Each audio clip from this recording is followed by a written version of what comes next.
Y volvió Moisés y descendió al monte, y trayendo en su mano 2 tablas del testimonio de las tablas escritas por ambos lados, de uno y otro lado estaban escritas. Y las tablas eran obra de Dios, y la escritura era escritura de Dios grabada sobre las tablas. Cuando oyó Josué el clamor del pueblo que gritaba, dijo a Moisés: alarido de pelea hay en el campamento. Y él respondió: no, es voz de alaridos fuertes, ni voz de alaridos de débiles. Voz de cantar oigo yo. Y aconteció que cuando él llegó al campamento y vio el becerro y las danzas, ardió en ira.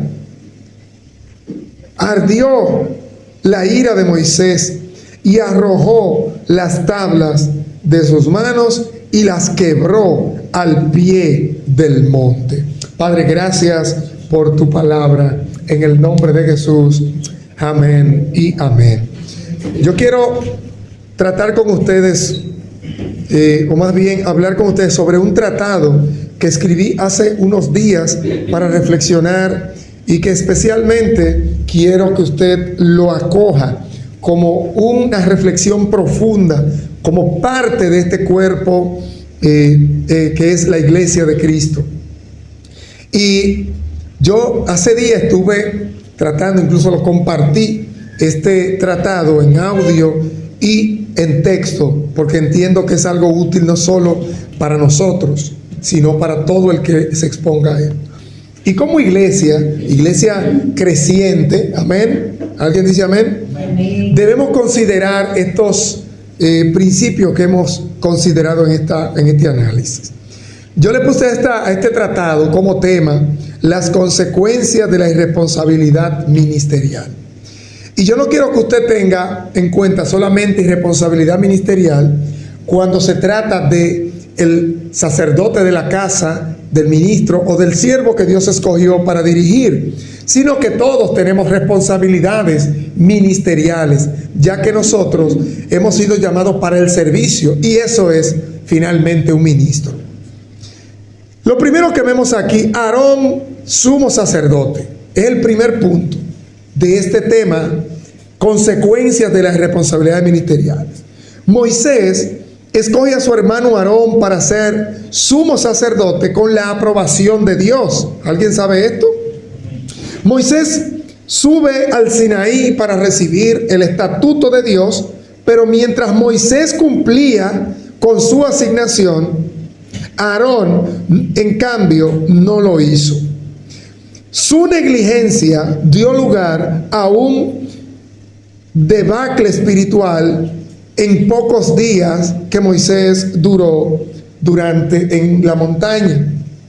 Si en pocos días de Moisés en la montaña, Aarón no pudo manejar con responsabilidad su ministerio sacerdotal, y hubo una debacle espiritual que terminó en idolatría, en desparpajo del todo el pueblo. Cuando el líder Moisés regresa, encuentra el desastre generado por la negligencia ministerial del sacerdote de turno, es decir, Aarón. En consecuencia, la indignación justificada que tuvo este gran líder Moisés lo lleva al colapso de sus emociones, porque era un hombre de carne y de hueso con emociones. Y eso suele suceder cuando alguien es responsable y ve que las cosas no suceden como deben suceder, y cuando alguien no cumple con lo que tiene que cumplir, pues colapsan las emociones de Moisés, y este toma medidas que, cuando nosotros revisamos las escrituras y a juzgar por ellas, parece que no todas fueron muy acertadas, aunque algunas sí, otras no, puesto que Moisés agarró las tablas de la ley y las rompió. Se supone que las cosas no debieran estar como él las encontró en ese momento, en su breve ausencia, tomando en cuenta que ya él había escogido a un equipo de trabajo dentro de los cuales estaba principalmente la de un sumo sacerdote, que era Aarón. Si hay un equipo de trabajo, Moisés entendía que a su ausencia de unos pocos días, el pueblo no debía coger un rumbo como el que agarró. Y eso yo quiero que usted lo interiorice y lo extrapole a este tiempo. Si en algún momento usted es asignado a algo, no hay razón para que con la ausencia momentánea del líder se cree un desparpajo y un despilfarro y un desenfreno espiritual por causa de tu negligencia como discípulo y como siervo de Dios, parte de un equipo. Cuando su equipo de trabajo falló, óigame bien, a sus deberes, se deja ver que un gran líder, como lo era Moisés, queda como si fuese un hombre torpe, como si fuera un hombre histérico, como si fuera un hombre loco. Un gran líder de la talla de Moisés cae en una categoría como esta por la falla de un compañero de ministerio irresponsable, por líderes que están bajo su cargo, que no cumplen con sus responsabilidades. Y eso es triste y no debe suceder en este tiempo. Moisés rompió las tablas de la ley y tuvo entonces que subir al monte y repetir con mayor esfuerzo aquella diligencia de poder traer una palabra revelada de Dios al pueblo, lo cual, como es de saber, implicó tener que ausentarse otra vez. Es decir, la gente no considera el resultado de ser irresponsable. Te asignan el mensaje, te asignan una dirección, te asignan un programa, y que entonces el líder tenga que hacerlo él, le quita de su tiempo que debe dedicar a cosas que son también útiles para la vida espiritual propia y las del pueblo. Lo desgasta, lo daña emocional y ministerialmente. Entonces vemos a Moisés que tuvo que subir a repetir un trabajo, y esta vez tuvo que hacerlo con su propia mano, lo que a veces supone pagar un alto precio en el cuerpo del líder y en el alma del mismo, porque después que usted sufre una decepción, es como si se le hiciera una rayadura en el disco duro, como si se le hiciera un rayón en el corazón, y eso le queda marcado. Número 2, Saúl, benjaminita. El primer libro de el profeta Samuel, primera de Samuel, que me gustaría que usted vaya conmigo allí, capítulo 15, versículos del 1 al 35, habla acerca de esto. Capítulo 15, versículo del 1 al 35, no lo vamos a leer todo por tema de tiempo, porque es una reflexión, pero me gustaría que usted lo considere. Después dijo Saúl a Jehová: me envió a que te ungiese por rey sobre tu pueblo Israel. Ahora pues, estad atento a las palabras de Jehová. Así como ha dicho Jehová de los ejércitos, yo castigaré lo que hizo Amalec a Israel al oponerse en el camino cuando subía de Egipto. Ve pues y hiere a Amalec y destruye todo lo que tiene, y no te apiades de él. Mata a hombres, mujeres y niños, aún los de pecho, vacas, ovejas, camellos y asnos. Saúl pues convocó al pueblo y les pasó revista en Talim 200,000 de a pie y 10,000 hombres de Judá. Y viniendo Saúl a la ciudad de Amalec, puso emboscada en el valle. Allí vemos cómo Dios le da una orden clara a Saúl. Samuel, capítulo 15 en adelante, nosotros analizamos este texto y vemos que el rey Saúl fue un rey escogido por Dios en un contexto muy complejo y complicado. Recuerden que no había rey en Israel, sino que Samuel gobernaba, y el pueblo rechazó a Samuel, pidió un rey, y Dios le dijo: bueno, está bien, le voy a dar un rey. No te rechazaron a ti, Samuel, me rechazaron a mí, le voy a dar un rey. Y aún en medio de todo esto, Dios escogió un rey conforme Dios entendía que convenía. No cabe dudas de que Dios hizo la mejor elección por vía del profeta Samuel. No había hombre mejor que Saúl para ese puesto en ese momento. Saúl llegó a ser un líder y un rey carismático, obediente. Escúchame bien, lo que comienzan bien. Carismático, obediente, lleno de unción. Portaba el espíritu de la profecía, porque dice que él profetizó el día que fue ungido. Y la gracia ante el pueblo, porque él provocaba fidelidad entre la gente. Sin embargo, llegó un momento en que Saúl estaba muy afianzado en el carisma personal que él generaba, en su liderazgo y los resultados de que producía esa unción que Dios había derramado sobre él y la gracia que él portaba ante la gente. Hay gente que abusa de la gracia que tiene, y eso pasó con Saúl. Cuando se presentó la guerra contra Amalek, o de Amalek contra Israel, más bien, consiguió una victoria a medias. Aunque fue notable, debo decir sin embargo que fue una victoria a medias, y lo podemos inferir a partir del texto que nosotros leímos, ya que la orden que él recibió de parte de Dios era que eliminara a todos de una sola vez, pero él conservó parte del botín y conservó incluso al rey amalequita o amalecita. Este desacierto de Saúl le trajo consecuencias muy funestas al carismático rey, lo cual atrajo la visita del profeta Samuel en un momento, digamos que no era muy esperado para él, para dirimir el asunto de su mala forma de proceder y de liberar una sentencia al reino que estaba en Saúl, que ese día sería cortado. Ya Dios, por ese error, había escogido a un hombre conforme a su corazón para ponerlo en su lugar por rey. Y es de las cosas que la gente no asimila cuando falta sus responsabilidades, que nosotros no somos insustituibles, no somos indispensables. Usted no quiere, Dios te escogió bien y Dios lo hizo con buena intención para bendecirte a través de eso. Pero si tú fallaste, hay veces que no tienes una oportunidad para arrepentirte, sino que son cosas tan serias que nunca más vas a contar con una asignación de Dios. Pero no obstante, el profeta evacuó esa sentencia tan seria de que ya él no sería rey. Habían cosas que corregir. No bastó con la sentencia. Los errores de él dejaron secuelas que habían que corregir.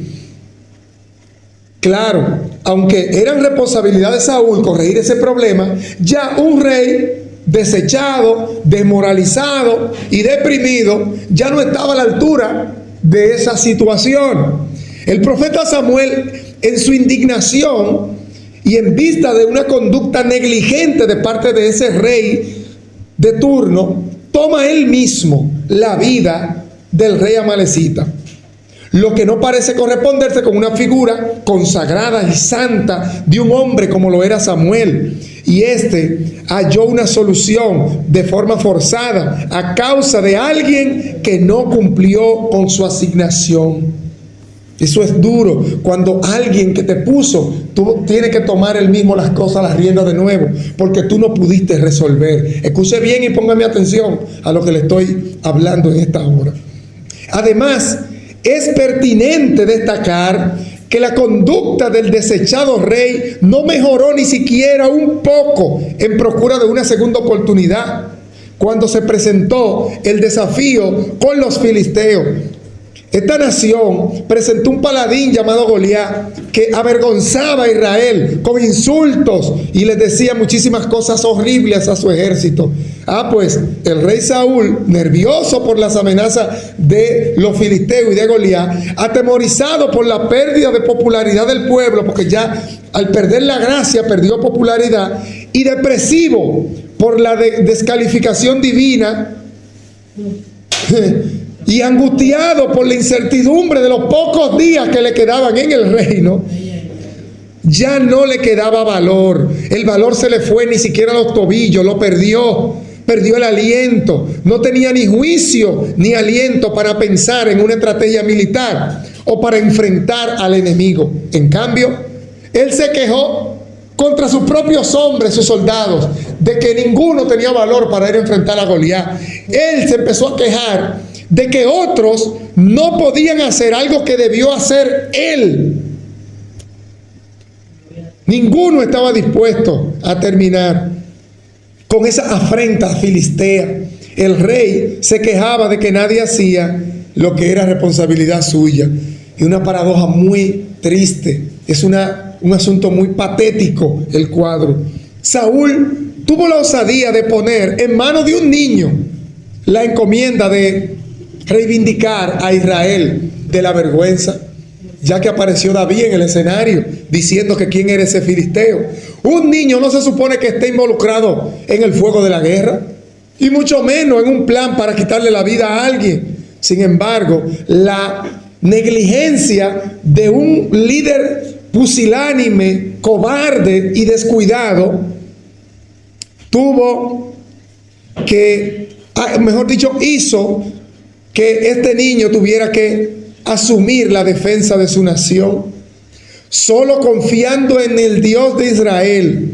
Este heroico pero patético escenario, hermanos, fue producido por la negligencia ministerial de un ungido rey que falló a su asignación y terminó siendo desechado por Dios. Finalmente, si los líderes de la iglesia de hoy, es decir, ustedes que vienen creciendo y vienen subiendo con asignaciones, supieran lo peligroso de caer, de ceder o descuidar las responsabilidades que ya se le han delegado en sus manos, y consideraran los antecedentes bíblicos como los que nosotros hemos mencionado, tan funestos, que aparecen en las Sagradas Escrituras y que nos sirven como referencia para prevenir algunos de estos, fueran entonces ustedes un poco más atentos y cuidadosos a cada asignación que se le pone. Son tantas y tan graves las consecuencias que han tenido que enfrentar pastores, ministros de todo tipo en el mundo entero, de llenar espacios vacíos que dejan sus miembros de sus equipos de trabajo, incluso sus esposas, sus hijos, sus compañeros, líderes de grupo, etcétera, que han conducido de forma irremediable a esos pastores a terribles catástrofes por gente que no ha ocupado su puesto en los momentos claves. Cuando hay negligencia ministerial, hermanos, en un equipo de trabajo o eclesiástico, sea un pastor, sea un evangelista, sea un ministro de Dios, quien quiera que sea, queda expuesto y forzado a tomar acciones que pueden incluso hasta destruir su propia vida espiritual y ministerial. Entonces, yo creo que es hora de que nosotros asumamos nuestras responsabilidades, y es hora de que nosotros los pastores, en la medida en que Dios nos dé la fuerza, pues formemos personas, evangelicemos y ganemos almas, que esas almas sean no solamente evangelizadas, sino que sean enseñadas y consolidadas para quedarse dentro de la iglesia, y que una vez tú que ya fuiste enseñado, consolidado y conectado a la iglesia, ahora puedas ser equipado y tú te dejes equipar para que luego pueda haber un relevo de hombres y mujeres que puedan servir al ministerio con eficiencia y con eficacia. Que Dios te bendiga, que Dios te guarde, y espero que esto quede en nuestra mente para siempre. Gracias, Señor.